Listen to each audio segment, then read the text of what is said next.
We use anything to build a house. Our goal is to keep people on their bicycles year-round. By the way, this one was considered the drink of the gods.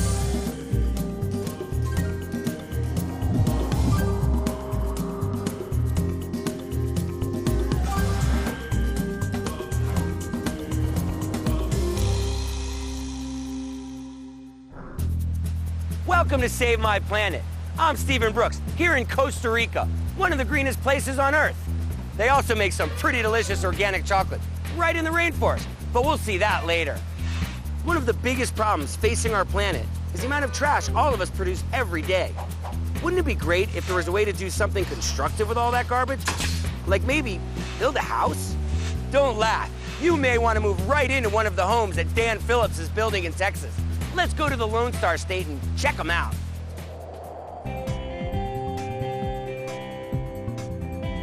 The philosophy of the Phoenix Commotion is to use free salvage and recycled materials in the goal of providing affordable houses for single mothers, families with low income, and artists.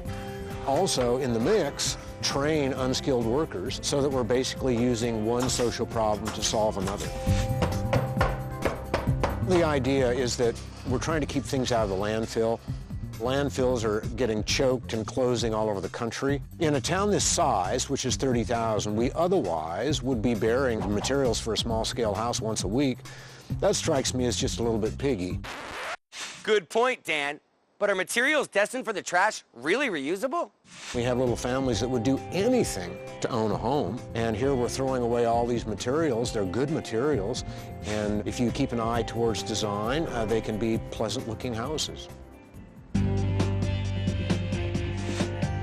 Other contractors would never use these materials. They'd go out and buy new with tons of waste, where we spend a little bit more time digging around and find materials that are usually 10 times better. I get a call 3 times a week from folks locally saying, you want a tub, you want a vanity, you want a window? Sure, sure, sure. All that material is very useful material. Anything can be used. Doesn't make any difference. This is the bone house. And we're using a lot of bone. The only difference between bone and ivory is that ivory is illegal and bone is free. These vertebral bones here kind of look like gargoyles, kind of whimsical. We have bone trim around the front door here. And then the crew and I made a little bouquet of flowers here, some with bone, some old pieces of pipe. And then we made the house numbers out of bone as well. This is a 3-bedroom, 3-bath house for artists only. This is, of course, the kitchen, and with a water heater, size of a cereal box. Whenever you turn on the water, it heats the water real fast. We've explored bone for handles and cabinet door handles. We made a site-built solar tube up here, and it lets in the light without the energy inefficiency of a skylight. Then the stained glass panel came out of the dumpster, which is amazing to me. Since this is a bone house, we're making bone patio furniture here too. Ooh, spooky. And pretty cool too. But if bones aren't your thing, Dan's got some other creative designs up his sleeve. This treehouse studio combination is a completed project, all out of recycled materials. The bathroom is shards of tile, and since we didn't have blacks and whites that were all the same, we mixed them up so that you had a pattern and you didn't notice that kind of thing. You have a small little kitchen right here, and the countertop is out of Osage orange slices. That's the same thing that the tree house is in, is an Osage orange tree. And then this is regular tile grout, and then 2 coats of urethane to protect it. Then you can't have a tree house without a balcony. So the balcony is 35 feet above Town Creek. The ceiling, it consists of frame samples from frame shops. When they rotate, frame shop rotates its inventory, they just throw those things away, and then of course I'm standing there. The windows in the front are relish plates, but they're really pretty windows. It's completely possible to build a house out of free salvage and recycled materials. That makes it sustainable because we're throwing those things away anyway. And then because they were free, they become affordable. Hey, Dan, if you ever need a tenant for the treehouse, give me a call. When we come back, we'll go into one of Dan's newest homes and meet the owner who helped put it together. At the crossroads of an entire hemisphere is a land where the forces of nature have converged to create amazing new life forms and brilliant new ways of living. A land of astounding natural beauty and innovative people who are reshaping their lives with 21st century technology and a commitment to transform the future. Beauty beyond description, vision beyond expectation. Costa Rica, no artificial ingredients.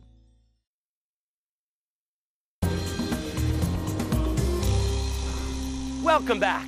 We've been talking to Dan Phillips of the Phoenix Commotion, an organization that's building homes that are beautiful, affordable, and best of all, green.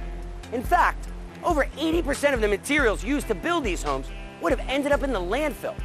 Let's head back to Texas and see the proud owners of one of Dan's incredible creations. There are three different threads in the Phoenix Commotion. One is I build the houses for low-income families and single mothers. The second thread is I target artists. And then the third is a homesteading initiative whereby anybody can have a house. They just have to build it themselves. And so we line them up with a seasoned builder right behind them. Then they build it themselves. They do it, the whole thing from dirt to turnkey. And it's minimum square footage allowed by law, which is 240 square feet for the first or only occupant. Then you add on 100 square feet for each additional occupant. 240 square feet? Isn't that a little small? One person doesn't need more than 240 square feet. A very good example is Christy Stevens. Working with Dan and the Phoenix Commotion on my home gave me a really incredible sense of empowerment and a feeling of being a vested member of my community, and the fact that I am a homeowner in a neighborhood that I hope to improve with the improvement of my house. That's a really incredible feeling. She was right in there banging her thumb, getting sweaty and dirty, so were her boys, and now they have this cute little house that is affordable, sized according to what they need, and pleasant to live in. We're in Christy Stevens' house now. This is her kitchen, and she's still working on the floor here. Eventually, she'll put a stain on it and a finish. And then the living room floor are tile shards. They're different, about 5 different colors of black on here, all free, some marble, some vitrified china. And then this is an Osage orange countertop. These are just cross sections of the Osage orange tree, also known as horse apple. And this is a paper mache floor, just done with paper sacks. Yup, that's the same paper mache kids use in school projects. Makes a dandy floor and very durable. Then in the bedroom here, we got a number of longleaf pine flooring boards, which were in pretty rugged condition, but we cleaned them up and then repaired them with an auto body putty known as Bondo, and then color matched and urethane. Then in the bathroom, Christy's boys designed the sun pattern here on the floor, and the shower is done with a Corinthian capital that I was able to get. So it makes it look like a Roman spa, just a little bit. It was an amazing learning curve, as well as the physical exertion and work and effort that I put into my house, and learning all the different tools and how they work, and passing that knowledge on to my sons, so that if something goes wrong with my house, I know how to fix it. That's a really incredible feeling. The fact that at least 80% of this house is built out of recycled materials makes me really proud. What's fun about this is there's an opportunity to give back. Everybody wants to give back. A person can make a reasonable living providing affordable housing, using unskilled labor, and make it sustainable, energy efficient, and pleasant. Wow, those are some really cool houses. Nice job, Dan. So do you feel inspired? You can check in with your local green building program to find out how you could build like Dan. You'll save a little money, and you'll help save the planet, too. Coming up next, we're going to ride around with some folks who have found a way to ride their bikes everywhere they go, rain or shine. If you're remodeling your home or making an addition, there's plenty of room to be green. Try finding a contractor who builds with salvaged or recycled material. Check in with your local lumber yard. They often throw away wood that's still usable for floors, walls, and ceilings. And remember, from windows to bathtubs, one person's trash can be another's treasure.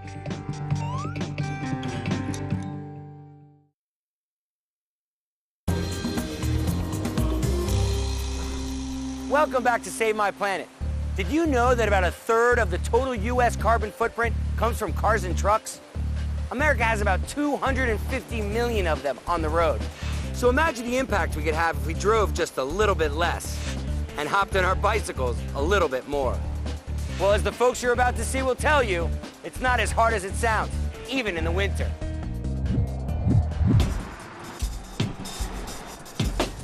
The automobile is probably the largest impact that the typical citizen has on the environment.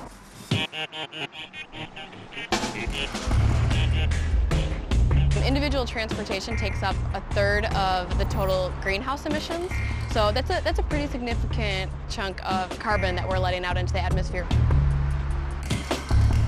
Up to 30% of our space is devoted to street paving or parking lots. That's an enormous amount of pavement. Riding a bicycle doesn't require, 40x feet of pavement. You need this much. There's no carbon emissions here on a bicycle. You're not utilizing fossil fuels. You're not adding to our dependence on foreign oil. Most of the time, you're only going maybe 2 miles at the most to see a friend, go to the store. Using a car, when it's just carrying you and maybe some groceries, is like carrying a pea in a wheelbarrow. Totally. And then you have all that stop-and-go city driving, which gives you the worst gas mileage. Recognize that we have a choice.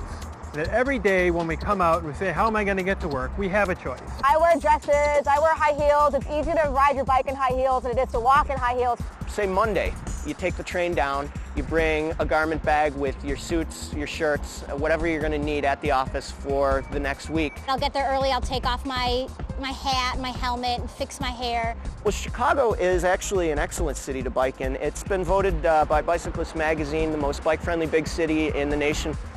The mayor is totally behind biking, and there's an explosion every spring of new cyclists and year-round cyclists. Year-round? But Chicago has some wicked winters. I hate being cold more than anything else. I'm the person who's always like, can we please turn the heat up in here? I used to see people out there biking in the winter. I was like, they're crazy. How do they do that? There's no such thing really as bad weather. There's inappropriate clothing. You don't want to have a single heavy layer like a big down coat or anything. You want to have different layers, some kind of a waterproof, breathable jacket.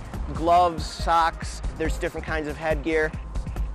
A valid concern that many people raise is what to do about the wind chill on your face. This is what's known as a balaclava. It's basically a sock that goes over your head with an opening for your face. A second option is what's called a neck gaiter. It's just basically a tube of fleece, and when it's really cold, if it's below 20 degrees or so, I actually wear ski goggles. In the winter, when you have to dig your car out and wait for your car to warm up for 10 minutes, you're cold. And once you get on your bike, you warm up really quickly. You'd be surprised. If you walk out of your house and you're perfectly comfortable, you're wearing too many clothes. Okay, so you're warm. But how do you keep from getting wet and filthy riding through all that slush? There are a few things that we definitely would recommend. Probably foremost among those is a set of full fenders, and those would serve to keep the slush and muck off of your back, but it doesn't do anything about your shoes or your pants. I try to wear as much black as possible because it seems to hide some of the dirt. We spend a lot more time riding in the dark in the winter than we do in the summer, so it is very important to make yourself as visible as possible. It's good to have lights on the bike. I usually have one on my handlebars. I also run a helmet-mounted light, which is more effective than the handlebar, and then at least one tail light. Just make sure you're seen. You might get honked at occasionally by a driver, but if they're honking at you, they see you. It's easier than it looks. People think I'm crazy. I've had people in the middle of winter say to me, "You're crazy," when they see me come up and lock up my bike. You have to get used to locking your bike and figuring out how to carry your stuff. But once you invest a little bit of time, I just think there's no other better form of transportation. Being a good citizen is about taking care of the environment as well as taking care of your neighbor. And riding a bicycle does both. Keeps you in shape, it burns calories. It feels good, it just feels right. And we have such an obvious option in front of us that we all learned to ride when we were a kid, use your bike. Changing how we live doesn't happen overnight. And old habits, they can be hard to break. So the next time you're gonna jump into your car, think about it. Can I ride my bike instead? You might be surprised at the answer. Coming up next, Did you ever wonder what bats, chocolate, and biodiversity have in common? We're headed into the rainforest to find out. Bicycling to work every day is a great way to go green. And with a little planning, you can ride all year round, even in the winter. For your head, wear a balaclava to cover everything but your eyes. Dress in layers, an inner wicking layer, a middle insulating layer, and an outer protective layer. But remember, your most important asset is simply the will to do it.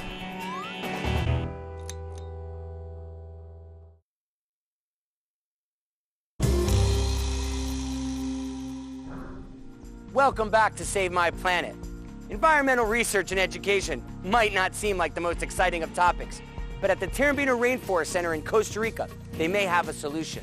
They found a unique way to provide an incredible place for researchers from all over the world to study, while teaching locals and tourists about this delicate and beautiful ecosystem. How do they do it? With bats and with chocolate.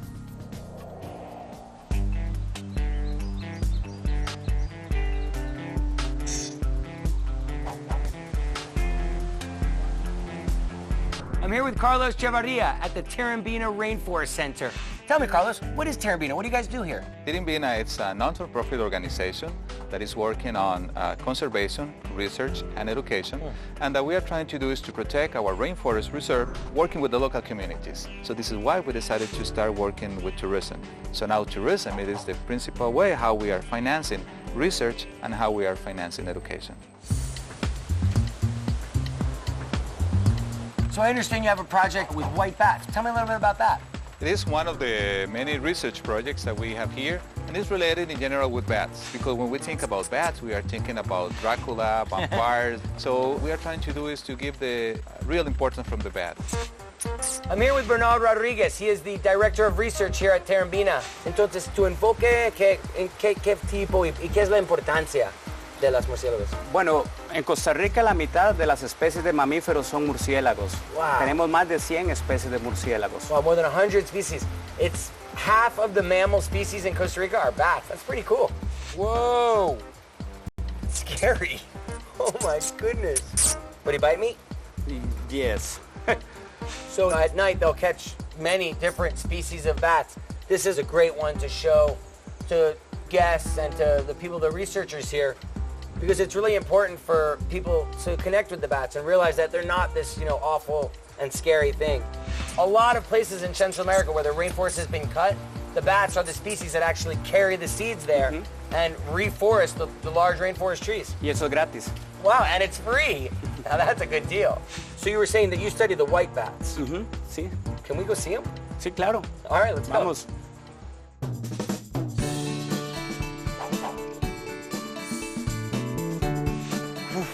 Here we are in the rainforest, going to see the white bats. Vamos, Bernal.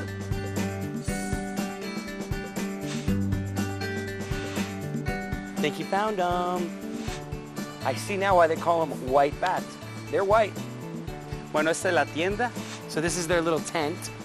Almost all bat species, they find their homes just out in the forest with existing leaves or branches or caves. But the white bat is one of the only ones that actually creates and builds their home. There are some serious green builders. It's really beautiful that Tirimbina provides a place, for people like Bernal to come and really focus and really study, and then helps them with a platform to share that information. It's great to work with the communities and see how they start thinking like the biodiversity is their own, and they start getting benefits for the conservation. And those chocolate bars I saw in the gift shop, what's going on? It is one of the programs that we have here to promote ecotourism. It is something that we call the chocolate tour. So here I am with Willie Aguilar, and he has the incredible job of being the chocolate man of Tirimbina. The chocolate man, right? Yes, that's right. Where do I apply for the job? I'm sorry, man. That's my job. That's incredible. So I don't understand. People come here and take this chocolate tour. What's the point? So, well, actually, the point is that the chocolate has been in the forest for a long time. So we want actually to show that to people. Huh, so you find something that people really love, maybe then they'll really start protecting the rainforest. Exactly, that's the whole idea, that we are trying to, improve the way how people would be able to cultivate such a product like that and then save the rainforest too. It's a great way to get people motivated. So where do we start? I want to eat some chocolate. So we start right over here. Let's go. All right.